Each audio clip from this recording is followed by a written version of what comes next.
There's a unique silence that fills a home when you've set the table for three, but find yourself eating alone for years. I had been setting that table not just with plates, but with my time, my savings, my deferred dreams for my son, Leo, and his wife, Chloe, after my life saving surgery. They couldn't find an hour to bring me home, telling me to rest just one more day. They had grown so accustomed to the feast, they never noticed the one serving it. But that evening, they received a legal notice that their seat at my table was permanently revoked. The life they took for granted was over, and their 27 missed calls were the first time they truly seemed to notice I was gone. If they've ever acted like you weren't there until your absence echoed louder than presence, share your story. And if this feels like your table too, like and subscribe. My name is Eleanor, and for 70 years, I believed the foundation of a life was the family you built stone by stone, sacrifice by sacrifice. I learned after my surgery that some foundations are built on sand, ready to be washed away by the slightest tide of inconvenience. The first sensation upon waking was not pain, but an overwhelming, sterile silence. It was a quiet so profound that the rhythmic beep of the heart monitor beside me felt like a drumbeat in an empty cathedral, each pulse marking a second of a life I had fought to keep. The fog of anesthesia slowly lifted, revealing the stark white walls, the faint, antiseptic scent of a place hovering between one world and the next. A dull, deep ache resonated from my chest, a constant, tender reminder of the surgeon's blade and the delicate dance they had performed to keep my heart beating. With a trembling hand that felt like it belonged to a stranger, I reached for the phone on the bedside table.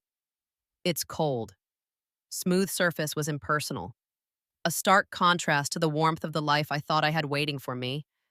My thumb, wrinkled with age and years of kneading dough, tending my garden, and holding my son's small hand, fumbled to unlock the screen. For a moment, a foolish, stubborn hope fluttered in my chest. I pictured a screen full of missed calls from my son, Leo, and a string of worried texts from his wife, Chloe. The screen flared to life, painfully bright in the dim room, and my breath caught in my throat. There was nothing. No missed calls. No messages asking if I was okay, if I was scared, if I was even alive. The notification bar was a graveyard of meaningless alerts, news headlines about a world that had continued spinning without me, an email from my pharmacy, but the space where my family should have been was a stark, unforgiving digital void. The silence on my phone echoed the silence of the past 2 days, a vacuum I hadn't been conscious enough to feel until now. I had collapsed while pruning my prize-winning rose bushes, the world tilting and fading to black without ceremony. It was my neighbor, a kind man I exchanged pleasantries with over the fence, who had heard the thud and called the ambulance. I was alone when they brought me in, a nameless patient with a critical aortic aneurysm. And as I lay there in that silent ward, the truth settled upon me with a crushing weight. I was still alone. The physical numbness from the medicine was wearing off, but a new, colder numbness was seeping into my soul. It was the chilling realization that my emergency, my brush with mortality, had been a quiet event that went completely unnoticed by the two people I had dedicated my life to building a world for. 2 weeks later, the day of my discharge arrived under a perpetually gray Portland sky, the clouds hanging low and heavy like a damp woolen blanket. A young, cheerful doctor, his face unlined with the worries of a long life, signed my release papers. He told me my recovery was remarkable for a woman of 70, that I had a strong heart. I smiled and thanked him, though the words felt like pebbles in my mouth. A strong heart, I thought, was a lonely fortress. A nurse, whose name tag read Brenda, helped me gather my few belongings with an efficiency that bordered on kindness. She wished me well and then left me alone in the room that had been my world, my discharge papers feeling like a ticket to a place I was no longer sure was home. I sat on the edge of the bed, the thin mattress crinkling beneath me, and made the calls myself. First, I dialed Leo. The phone rang 3 times, each ring stretching into an eternity. Before he picked up, his voice was rushed, distracted. The background noise of keyboards clicking and distant chatter telling me he was at his office. I told him the hospital was discharging me, my own voice sounding surprisingly steady. For a moment, the line was silent, a brief pause where I allowed myself a final, fleeting hope that he would say, "I'm on my way." Instead, he sighed, a sound of pure exasperation. He was caught in a critical meeting. He explained, something about a project deadline that couldn't possibly be moved. He was terribly sorry, he said, and suggested I take a taxi. He promised to see me that evening, a casual assurance that held no weight. I didn't argue or question the validity of a critical meeting on a Friday afternoon. I just said I understood, the lie tasting like ash in my mouth. After hanging up, my finger hovered over Chloe's name. I took a deep breath and called. Her voice was syrupy with a fabricated concern that felt more insulting than Leo's blunt excuse. When I told her I was coming home, she feigned surprise. She confessed she was feeling a bit under the weather herself, a sudden head cold, and suggested that another day of supervised rest at the hospital would surely be beneficial for me. It was safer that way. She insisted, her tone dripping with false sweetness. It wasn't overt cruelty. It was something far worse. It was the profound indifference of someone gently pushing an inconvenience out of their way. I was not a mother to be cared for, but a problem to be managed. That was when the last flicker of hope died. Not in a blaze, but like a candle quietly snuffed out. I thanked her for her concern and ended the call before she could say more. Sitting there in my thin hospital gown, I called a taxi service, my voice steady and clear. As the cab pulled away from the hospital, a light drizzle began to fall, the tiny droplets tracing sad, blurry paths down the window, mirroring the quiet collapse of the world I thought I knew. The key to my own front door felt heavy and foreign in my palm. As I stepped inside, I wasn't greeted by chaos, but by a chilling, orderly indifference. The house was clean, almost too clean, as if my presence had been scrubbed away.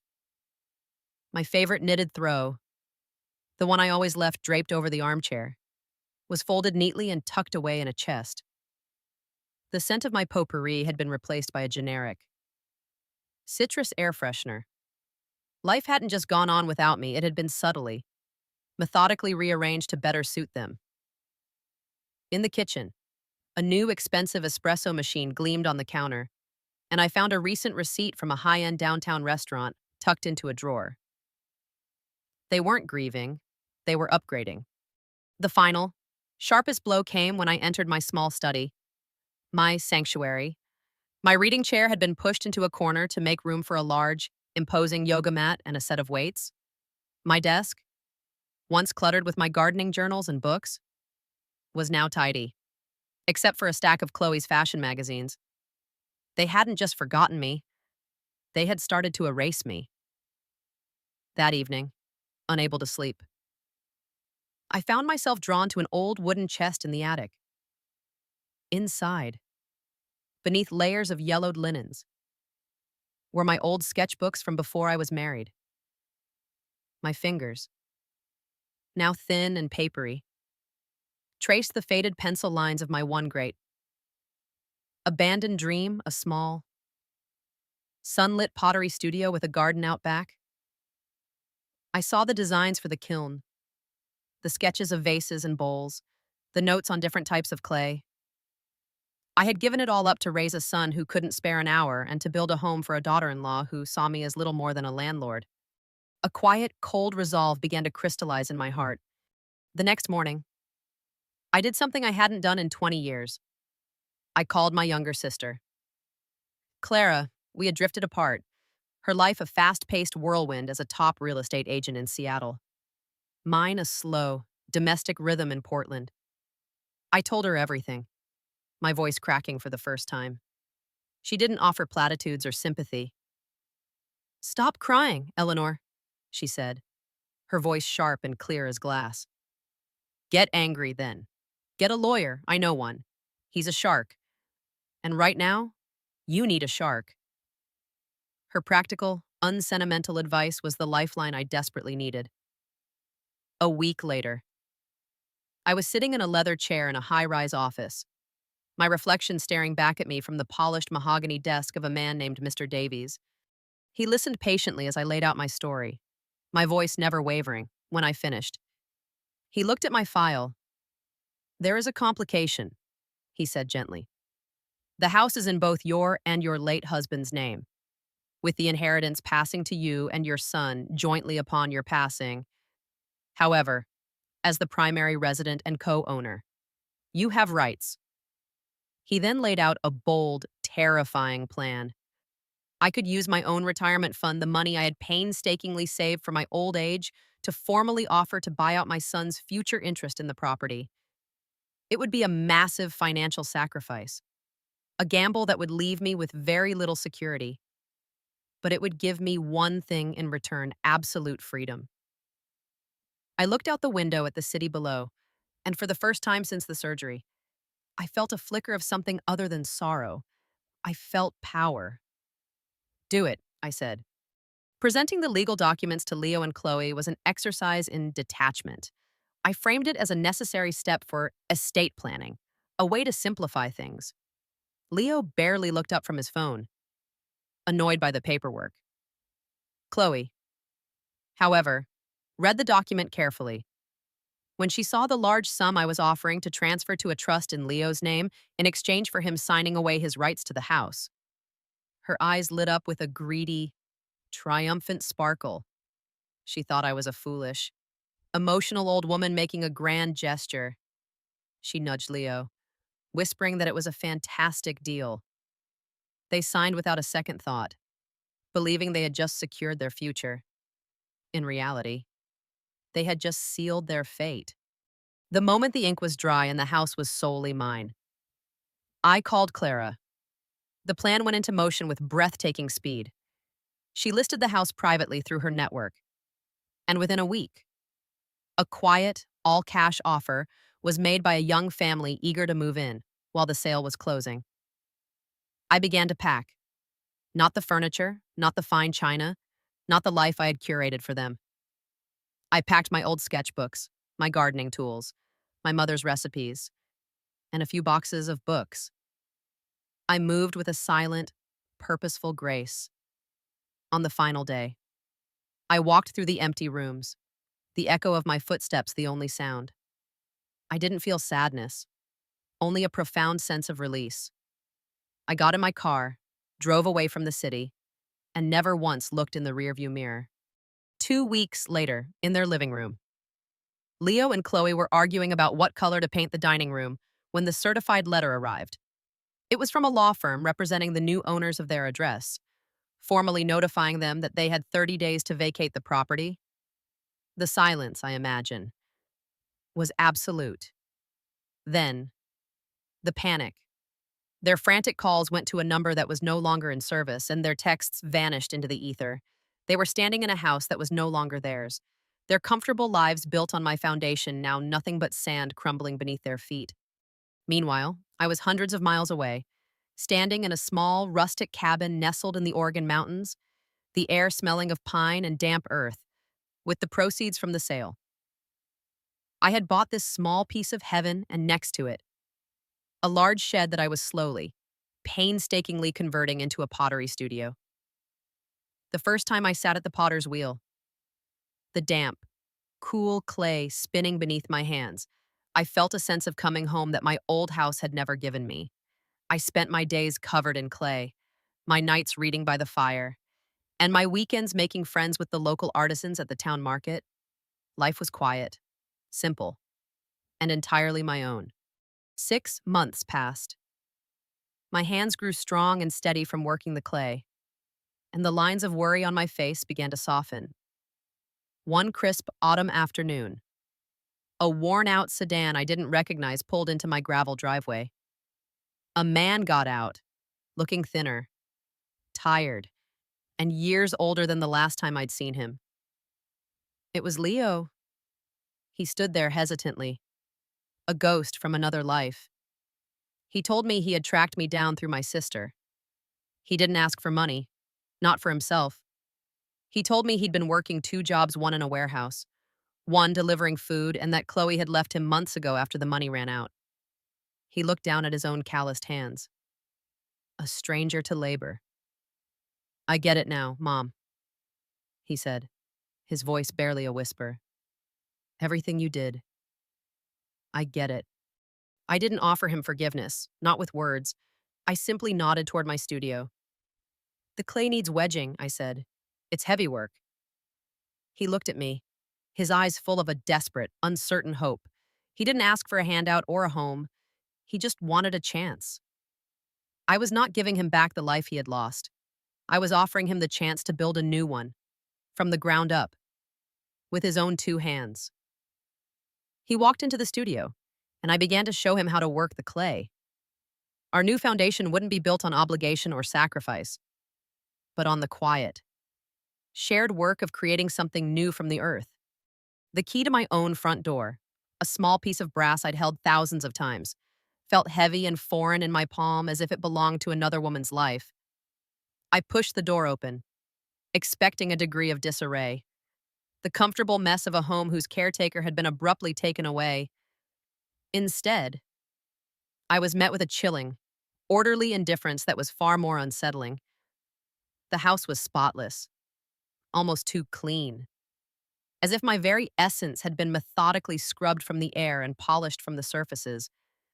My favorite hand-knitted Afghan, the one that always lay draped over the worn armchair, was nowhere to be seen, likely folded and put away in a chest. The faint, familiar scent of lavender and old books had been vanquished, replaced by the sharp, artificial fragrance of a citrus plug-in air freshener that stung my nostrils. Life hadn't just continued in my absence. It had been subtly, methodically curated to erase me.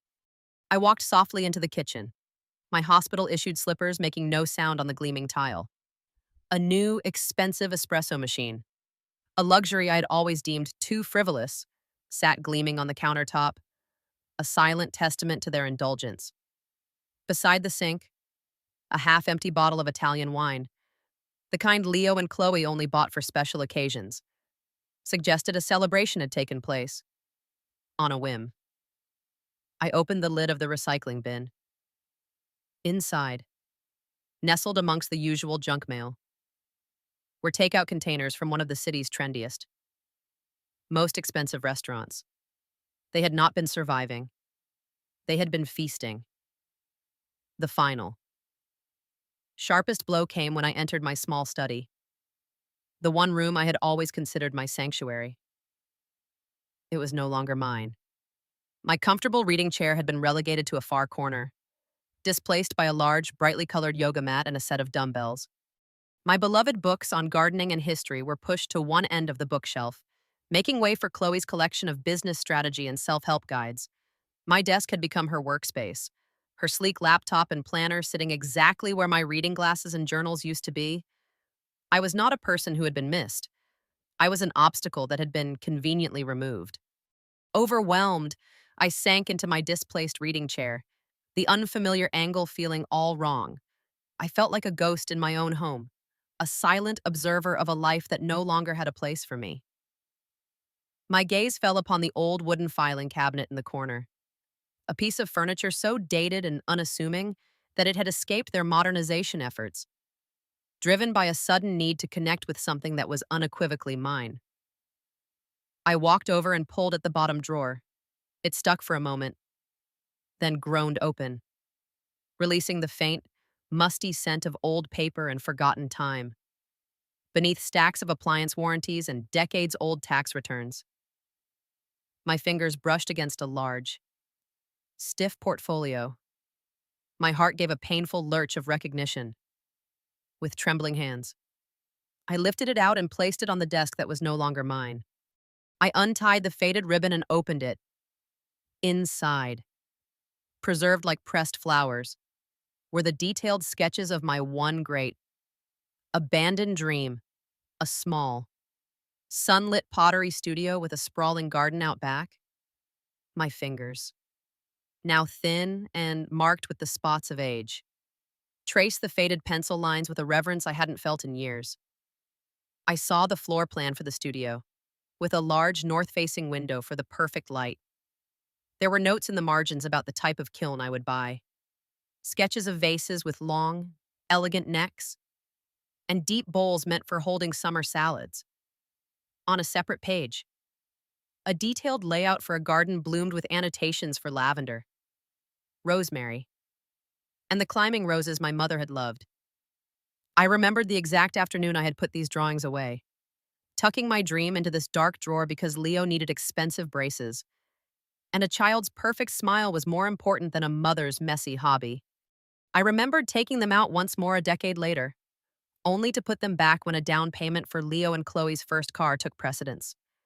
My life had been a series of these quiet surrenders, 1,000 small sacrifices that had amounted to the slow, imperceptible erosion of my own soul. As I sat there, clutching the ghost of a life I never lived, the deep, aching sorrow began to transform. It wasn't the hot flash of rage I might have expected, but the slow, chilling crystallization of resolve. The woman who had sketched these dreams was still inside me, buried, but not gone. And in the profound, echoing silence of that house, I decided it was time to let her out. The next morning, I awoke before dawn. The house was different now. It was no longer my home, it was a stage, the setting for my final act. I made coffee using my old, sputtering drip machine, pointedly ignoring the gleaming espresso maker that sat like a monument to their self-absorption. As I sat in the quiet kitchen, the portfolio of my dreams open on the table before me, I did something I hadn't done in nearly a decade. I called my younger sister, Clara. We had drifted into the comfortable distance of siblings with separate lives, our calls relegated to birthdays and holidays. I hesitated for a moment before dialing, a knot of old pride tightening in my stomach. But the woman who held the sketches in her hands was no longer willing to let pride stand in the way of her life. Clara picked up on the second ring, her voice as sharp and alert as always. Eleanor, it's 6 in the morning. Is everything okay? I took a breath and the story spilled out of me, not as a flood of tears, but as a calm, factual recounting of the silence, the excuses, the citrus air freshener, the stolen study. When I finished, she didn't offer the soft, useless words of sympathy I half expected. There was a moment of steely silence, and then she said, Good. The woman who raised us, who faced down everything life threw at her, would be furious. It's about time you were too. Her words were not a comfort, they were a validation, a sharpening of the resolve that had formed the night before. You don't need a shoulder to cry on. Eleanor, you need a lawyer. I have a name for you, and his name is Marcus Davies. He's a shark. And right now, you need a shark. A week later, I found myself sitting in a deep leather chair on the 34th floor of a downtown skyscraper. The office was a world of dark wood, polished glass, and quiet. Intimidating power. A universe away from my life of potting soil and baking flour. Mr. Davies was a man in his 50s with intelligent eyes that seemed to see more than just the timid. 70-year-old woman before him. He listened to my entire story without interruption, his hands steepled before him. He reviewed the deed to my house and the documents from my late husband's will, his expression unreadable. When I was finished, he looked at me for a long moment. There is a complication, he said, his voice calm and even. The house is co-owned, passing to you for your lifetime, but with a vested interest for your son upon your passing. You cannot sell it without his consent. My heart sank. However, he continued, leaning forward slightly, there is a path. It is aggressive, and it is risky. He explained the strategy he had formulated, a legal chess move I could never have conceived of on my own. I could use my own retirement fund, the modest but stable nest egg I had carefully built over 40 years to make a formal, legally binding offer to buy out my son's future interest in the property. It was a loophole. a way to force a settlement. To be clear, Mrs. Vance, he warned, his gaze steady, you would be liquidating your entire safety net. You would be betting everything you have on the belief that your freedom is worth more than your security. I looked down at my worn, wrinkled hands, then at the portfolio of sketches I had brought with me, which lay on the polished desk between us. I thought of the condescending sweetness in Chloe's voice, of my son's distracted excuses, of my reading chair shoved into a corner. Freedom doesn't have a price tag, Mr. Davies, I said, my voice quiet but firm. Let's begin.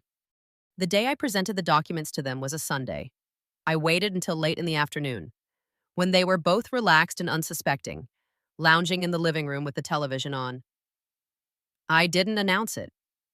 I simply walked in, turned off the TV, and placed the thick folder on the coffee table in front of them. My demeanor was calm, businesslike, and I could see that my lack of emotion unnerved them more than any outburst would have. Leo sighed with theatrical impatience, assuming it was more boring paperwork. Chloe, ever the pragmatist, picked it up, her expression a mixture of suspicion and curiosity as she read. I watched her face, the suspicion melted away, replaced by a flicker of confusion.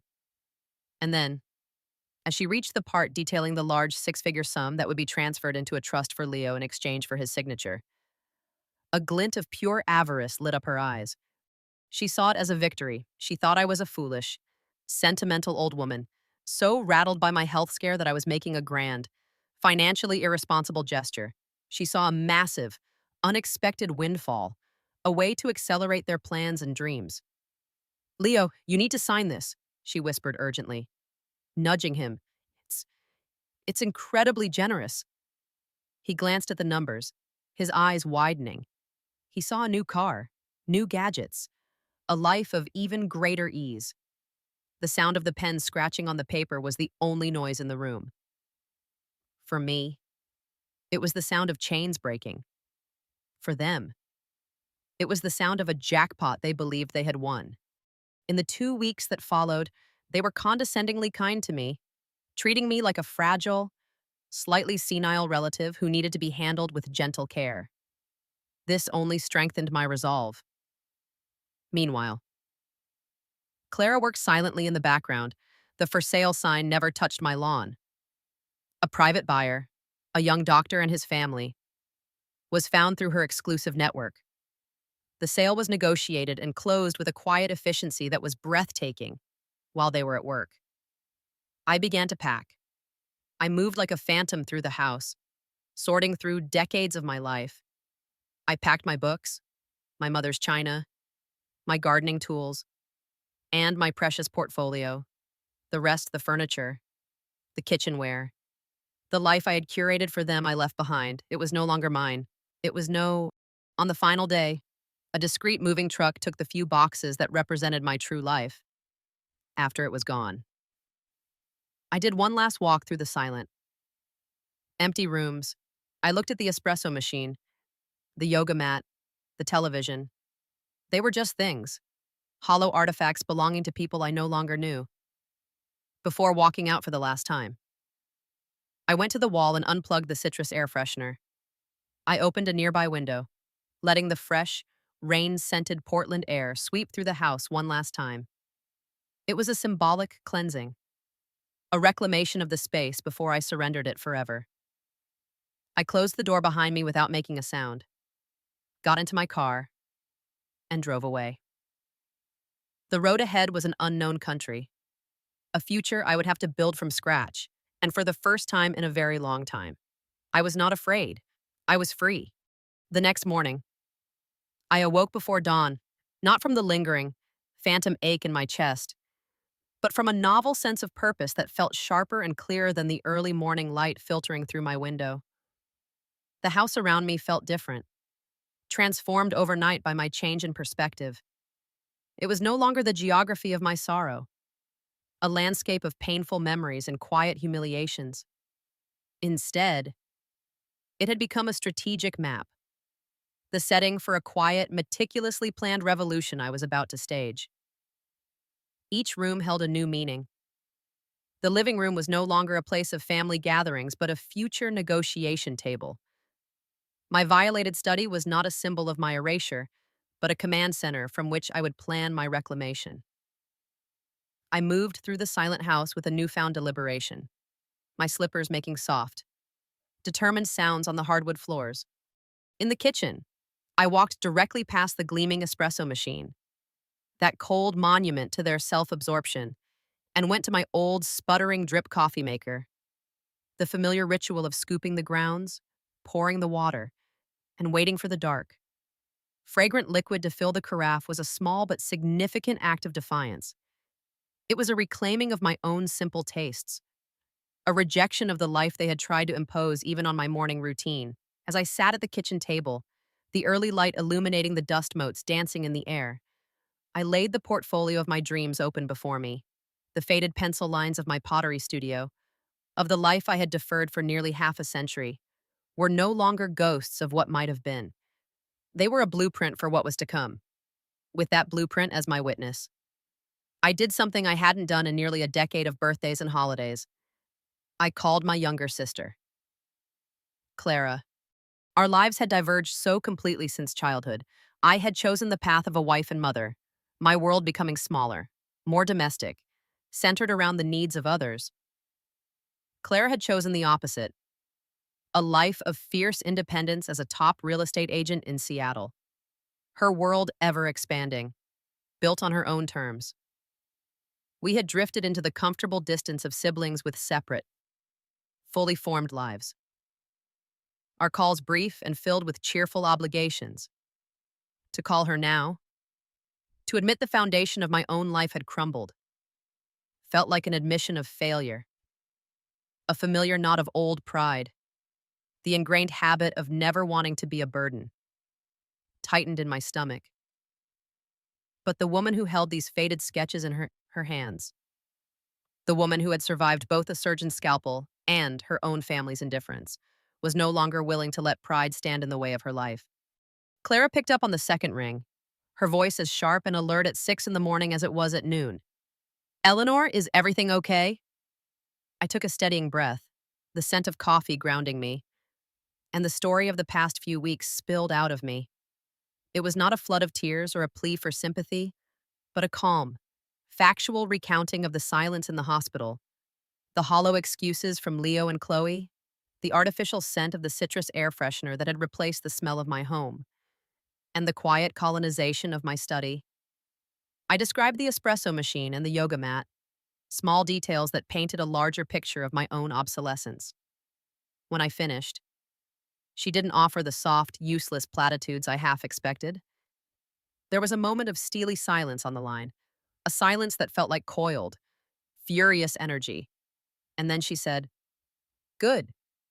The word was sharp, like a striking match.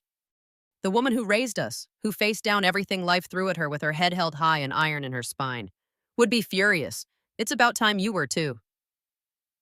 Her words were not a comfort, they were a validation, a sharpening of the resolve that had formed in the lonely hours of the night. She was not seeing a victim, she was seeing a fighter who had forgotten how to fight. "You don't need a shoulder to cry on, Eleanor," she continued, her tone shifting from anger to action. "You need a lawyer. I have a name for you. His name is Marcus Davies. He's a shark. And right now, you need a shark. I'm emailing you his details right now. His assistant's name is Patricia. Call her this morning. Tell her I sent you. And don't take no for an answer."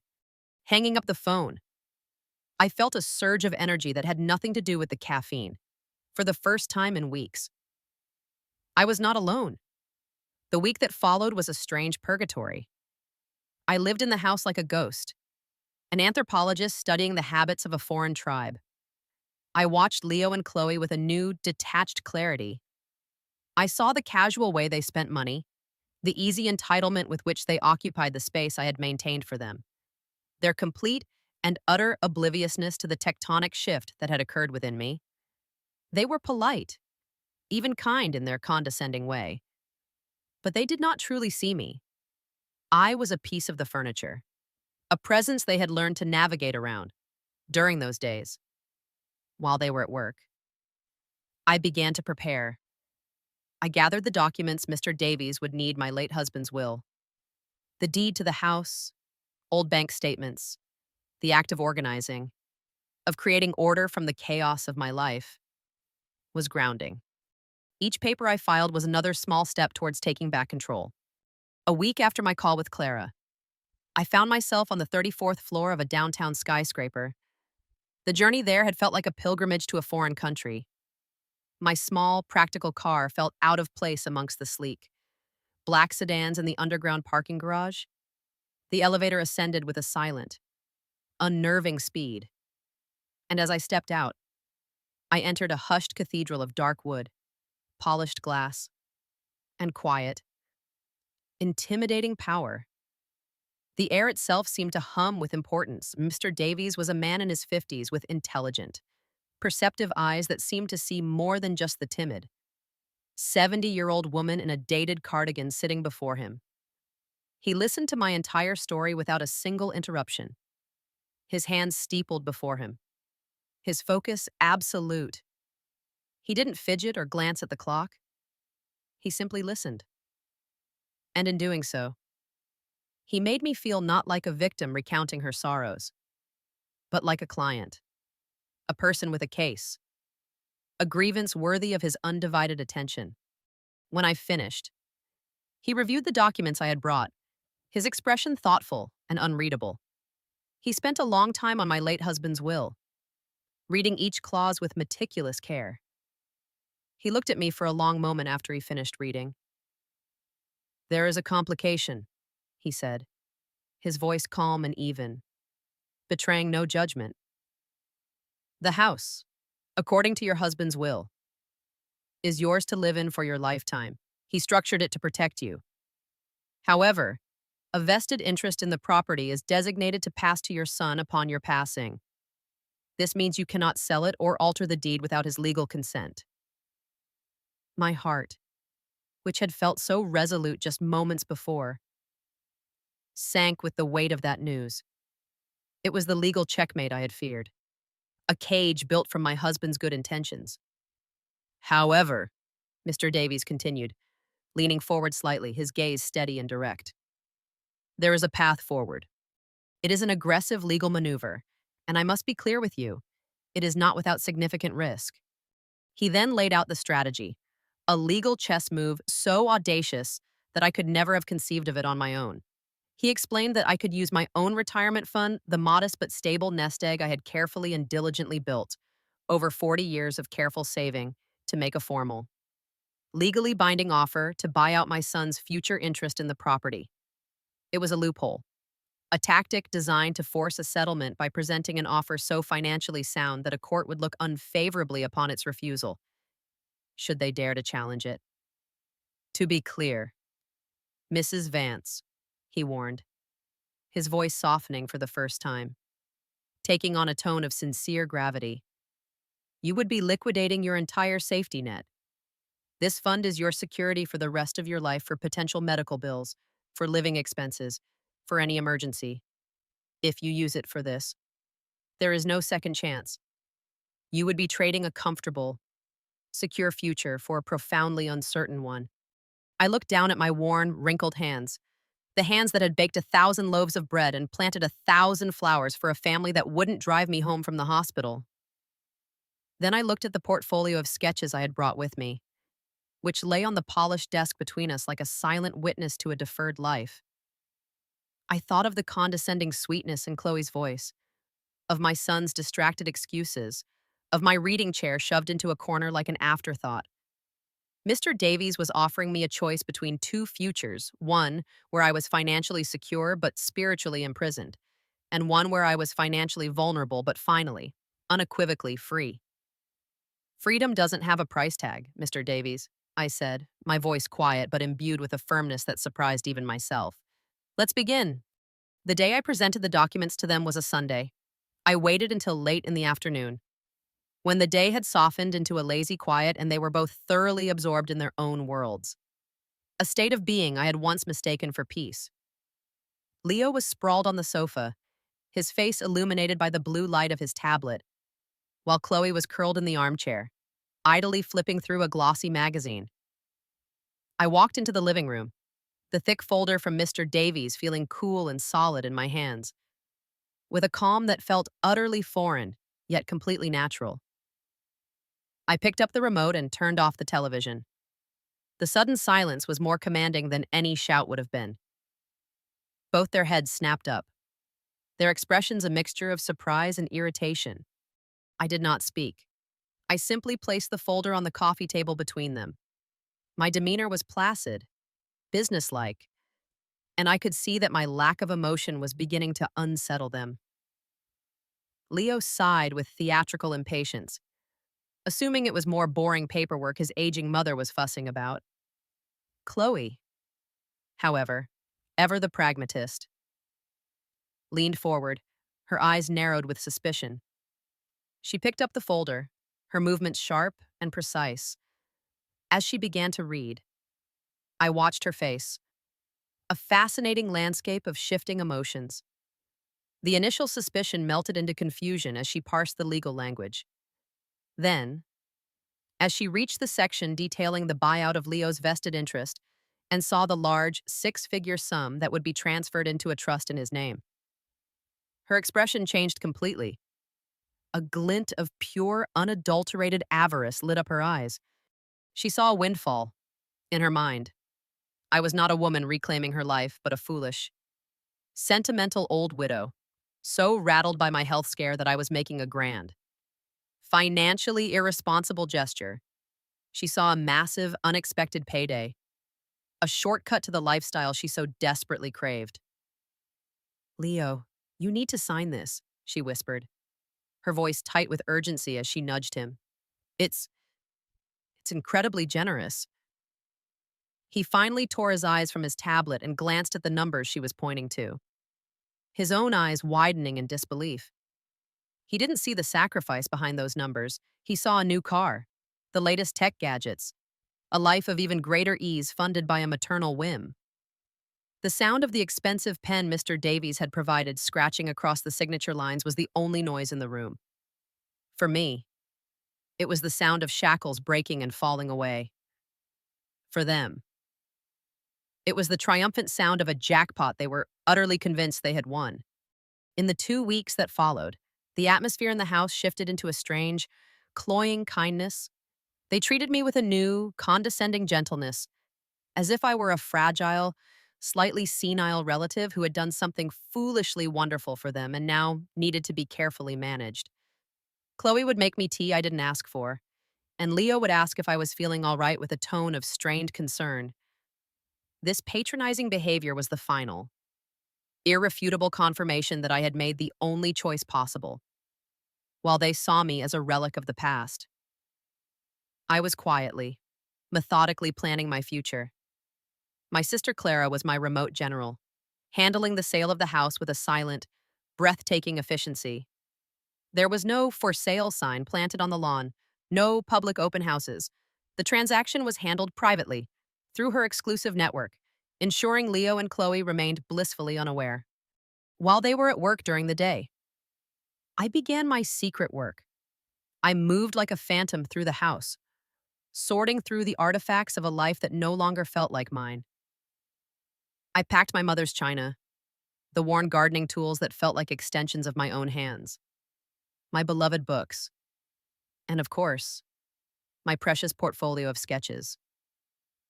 I sifted through decades of memories, choosing what was truly mine and what was simply part of the infrastructure of the life I had built for them. The furniture, the kitchen appliances, the countless decorative objects, I left them all behind. They were props on a stage where I no longer wished to perform. The task was not sorrowful. It was liberating. A slow, deliberate shedding of a skin that had grown too tight. On the final day, a discreet moving truck arrived, manned by two quiet professionals who loaded my few, carefully chosen boxes in under an hour. My little car was packed with the things that constituted my true self. After the truck pulled away, I took one last walk through the silent, empty rooms. I looked at the espresso machine, the yoga mat, the large television. They were just things, hollow artifacts belonging to people I no longer knew. Before walking out for the last time, I went to the wall in the living room and unplugged the citrus air freshener. I crossed to the window, pushed it open, and let the cool, rain scented Portland air sweep through the house one last time. It was a symbolic cleansing, a reclamation of the space before I surrendered it forever. I closed the front door behind me, the click of the latch soft and final. I got into my car, the engine starting with a familiar, comforting hum. I did not speed away. I pulled out of the driveway at a calm, measured pace, never once glancing into the rearview mirror. The past was a country to which I had no intention of returning. The road ahead was an unknown territory, a future I would have to build for myself, from the ground up, with my own two hands, and for the first time in a very, very long time. I was not afraid. I was free. For 2 weeks, I imagined the house was filled with a new, giddy energy. I can picture them discussing what they would do with the money, making plans, dreaming of a future they believed they had secured through their cleverness. They were so absorbed in their victory that they likely didn't even notice the silence from my end. Assuming I was simply recovering from my surgery and my emotional decision, the illusion, however, was built on a foundation of sand. On a Tuesday evening, exactly 3 weeks after I had driven away, the certified letter arrived. It would not have looked like a threat, merely a boring piece of official mail. I can see Chloe opening it with an impatient flick of her wrist, her mind on other things. Then, the dawning horror, the letter, written in dense, impenetrable legalese, would have taken them a moment to understand that it was not from me, but from a law firm representing the new, legal owners of the property at their address. It was a formal, non-negotiable notice informing the current occupants that they had 30 days to vacate the premises.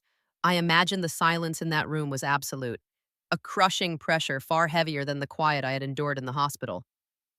Then came the panic. I can see Leo grabbing his phone, his fingers fumbling as he tried to call me, only to be met with the flat, impersonal tone of a disconnected number. Chloe would have frantically searched for Mr. Davies's contact information, her call going to a professional voicemail informing her that he was not at liberty to discuss the details of his client's private real estate transactions.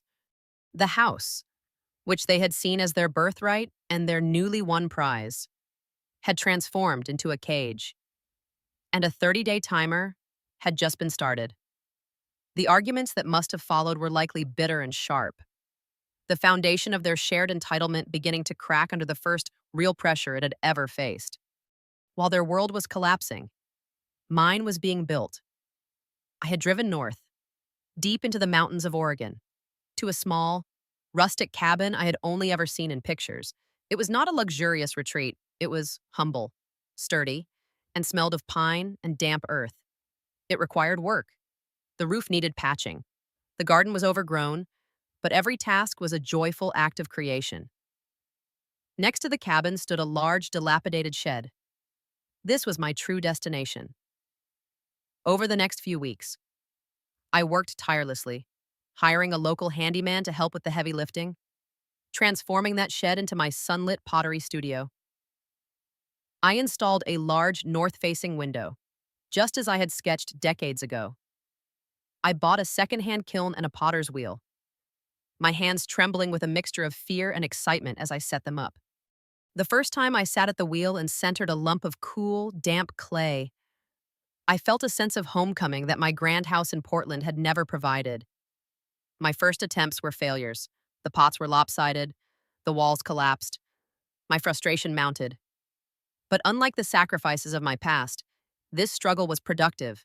It was a process of learning, of strengthening, of finding my own center. Then, one crisp autumn morning, a simple, perfectly formed bowl emerged from the kiln, its blue glaze gleaming like a piece of captured sky. It was a small, imperfect victory, but it was entirely mine. I was not just shaping clay, I was reshaping my life. I found a quiet rhythm. my days dictated by the needs of the clay and the garden. I made friends not through social obligation, but through shared interests. There was George, the gruff but kind owner of the local hardware store who gave me advice on fixing a leaky faucet, and Maria, who ran a small bakery in town and traded my pottery for fresh bread. These were simple, honest connections, built on mutual respect, not on a lifetime of unspoken debt. 6 months passed, the seasons turned, blanketing the mountains in snow and then watching it melt away to reveal the stubborn green of spring. I had found a quiet peace I never thought possible. One afternoon, as I was loading a new batch of mugs into the kiln, a worn-out sedan I didn't recognize pulled slowly into my gravel driveway, its engine sputtering. A man got out, and for a moment, I didn't recognize him. He was thinner, his shoulders slumped with a weariness that went beyond physical exhaustion. The entitled softness in his face was gone, replaced by the sharp, tired lines of someone who had been broken by reality. It was Leo. He stood there hesitantly, a ghost from another life, looking at the smoke curling from my studio chimney. He had tracked me down through Clara, who had finally relented after his relentless, desperate pleas. He didn't come with demands or accusations. He just stood there, his hands shoved into the pockets of his worn jacket. He told me about their frantic final days in the house, about the arguments, the blame. He told me Chloe had left him a few months after the eviction. Once the trust money, which had been drained by deposits for a new apartment and her expensive lifestyle, had run out, he had been working 2 jobs, one in a warehouse overnight, one delivering food during the day. He looked down at his own hands, now calloused and rough. "I get it now, Mom," he said, his voice quiet and hoarse. "Everything you did, all the things I never saw. I get it now." He wasn't asking for forgiveness. He wasn't asking for money for himself. He told me he had heard Chloe was struggling, working as a waitress and living in a tiny, rundown apartment. He asked if I could help her. And in that moment, I saw the last flicker of the old Leo, the boy who thought his mother's resources were the solution to every problem. I looked at my son, this broken man who was finally learning the weight of the world, and I felt not anger, but a profound, weary sadness. "No, Leo," I said, my voice gentle but firm. "Chloe made her choices. The settlement she signed was more than fair. My life is no longer the solution to her problems." He nodded, a slow, painful acceptance in his eyes. He turned to leave, and I saw the full extent of his loneliness. "But," I said, stopping him, "the clay needs wedging. It's heavy, difficult work, and the garden needs to be prepared for planting." I gestured toward my studio. "There's a spare room in the cabin. It's small. You will earn your keep." He looked at me, his eyes filling with a desperate, uncertain hope. I was not offering him a home, not the way he had known it. I was not offering forgiveness or a return to the past. I was offering him a chance to build something new, with his own 2 hands. He stayed. The first few weeks were awkward, a silent dance of 2 strangers learning a new language. But slowly, a new foundation was built, and it wasn't built on obligation or history, but on the shared, quiet work of creation. It was built in the rhythm of wedging clay, the patience of trimming a pot, the satisfaction of a garden bed well tended. Our conversations were not about the past, but about the proper consistency of a glaze or the best way to stake a tomato plant.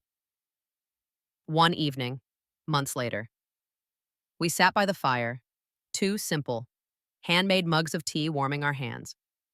We didn't say much, we didn't have to. We had built something new, something fragile but real, something that was finally, truly, our own. For weeks after my departure, I can only imagine the house was filled with their giddy, triumphant energy. In my mind's eye, I see them discussing what they would do with the money from the trust, making plans for extravagant vacations and expensive upgrades to a home they believed was now irrevocably theirs. They were likely so absorbed in their victory that they didn't even notice the profound silence from my end. assuming I was simply a quiet old woman, receding gracefully into the background of their ascendant lives. The illusion, however, was built on a foundation of their own arrogant ignorance, a structure that was about to be washed away by the tide of consequence. On a Tuesday evening, exactly 3 weeks after I had driven away, I picture the certified letter arriving. It would not have looked like a threat, merely a boring piece of official mail that Chloe would have opened with an impatient flick of her wrist, her mind already on a new designer handbag she'd seen online. Then, the dawning. Horrific clarity. The letter, written in the dense, impenetrable legalese that brooks no argument, would have taken them a moment to understand. It was not from me, but from a law firm representing the new legal owners of the property at their address. It was a formal, non-negotiable notice informing the current occupants that they had 30 days to vacate the premises. This was the moment from the title. The inevitable consequence. But in the evening, they received an eviction notice. I imagine the quality of the silence in that room was absolute. A crushing pressure far heavier than the quiet I had endured in my hospital bed. Then would have come the frantic, desperate panic. I can see Leo grabbing his phone, his fingers fumbling as he tried to call my number, only to be met with the flat, impersonal tone of a disconnected line. Chloe would have frantically searched for Mr. Davies's contact information, her shrill, demanding call being met by a professional voicemail informing her that he was not at liberty to discuss the details of his former client's private real estate transactions. The house, which they had seen as their birthright and their newly won prize, had transformed into a cage, and a 30-day timer had just begun to tick. But while their world was collapsing into chaos, mine was being meticulously built. One day at a time, I had driven north, deep into the Cascade Mountains, to a small, rustic cabin I had bought sight unseen, a place that existed only in pictures and a feeling in my gut. It was not a luxurious retreat. It was humble, sturdy, and smelled of pine and damp earth. It required work. The roof needed patching. The garden was a riot of weeds, but every task was a joyful, tangible act of creation. Next to the cabin stood a large, dilapidated shed. This was my true destination. Over the next few weeks, I worked tirelessly, hiring a local handyman named George to help with the heavy lifting, transforming that dusty, forgotten space into my sunlit pottery studio. I installed a large north-facing window, just as I had sketched decades ago. I bought a secondhand kiln and a potter's wheel, my hands trembling with a mixture of fear and excitement as I set them up. When I first sat at the wheel and centered a lump of cool, damp clay, I felt a sense of homecoming that my grand house in Portland had never provided. My initial attempts were clumsy failures. The pots were lopsided, the walls collapsed in on themselves, and my frustration mounted. But unlike the draining sacrifices of my past, this struggle was productive. It was a process of learning, of strengthening, of finding my own center. Then, one crisp autumn morning, a simple, perfectly formed bowl emerged from the kiln, its deep blue glaze gleaming like a piece of captured sky. It was a small, imperfect victory, but it was entirely mine. I was not just shaping clay, I was reshaping my life. I found a quiet rhythm, my days dictated by the needs of the clay and the garden rather than the wants of others, and for the first time, I was truly living for myself. 6 months passed, the seasons turning with a steady, predictable rhythm that my old life had never known. The mountains shed their winter coat of snow, revealing the deep, stubborn green of spring. My small garden began to thrive, and the shelves in my studio slowly filled with the fruits of my labor mugs, bowls, and vases, each one a testament to my newfound patience and skill. I had found a quiet peace I never thought possible, a life dictated by the needs of the clay and the garden, rather than the insatiable wants of others.